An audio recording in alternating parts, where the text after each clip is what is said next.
Ako po si Martin, DTF operator ng TIT999. Nagamit ito ng 6 na araw na may bilang na 113 meters. Ito naman po ang aming printer Iberia. Ang uling palit po ng colored at white noong November 29 last year po. Ito naman po ang aming copying na may 100% good condition. Head clean.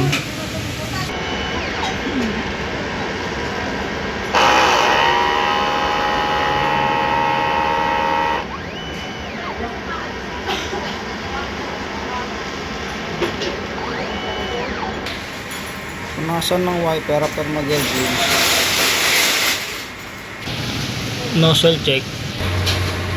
Ito po, buo naman po lahat. Ang system po namin, tama lang po ang level.